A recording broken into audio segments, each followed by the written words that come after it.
Θα δείξω λίγο τις καινούργιες τσάντες που μας έχουν έρθει. Είναι τα κλάτσις, τα οποία είναι πάρα πολύ τάση τώρα. Διαθέτουν κανονικά μέσα για να κρεμάσεις για τον ώμο κορδόνι, που είναι αυτό εδώ. Έχει και τσεπούλα με φερμουάρ μέσα και κανονική και με φερμουάρ. Να το. Παιδιά, είναι πάρα πολύ cute και έχει έρθει και σε μαύρη και σε κάμελ.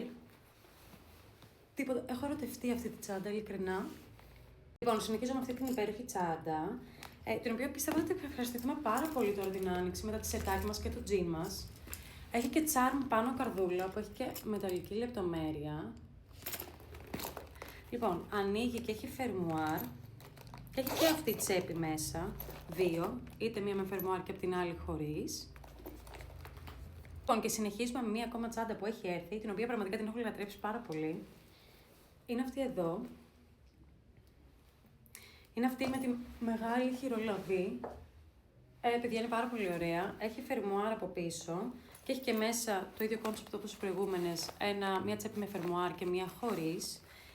Επίσης, σου έρχεται κανονικά με την κορδέλα που είναι δεμένη πάνω. Τώρα, αν δεν σ' αρέσει, εννοείται μπορείς να την αφαιρέσεις και να βάλεις όποια άλλη θέλεις εσύ, σε μαύρο. Και το καλύτερο χρώμα που ειλικρινά το έχω ερωτευτεί είναι αυτό εδώ.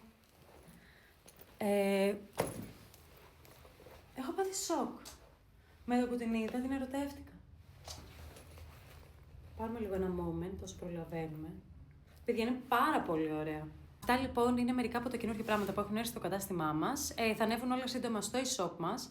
Φυσικά, αν σου άρεσε κάτι, μπορείς να μας στείλεις ένα μήνυμα. Θα τα πούμε σίγουρα σε ένα επόμενο βίντεο. Σας ευχαριστώ πάρα πολύ που τη δες μέχρι το τέλος. Φιλιά πολλά!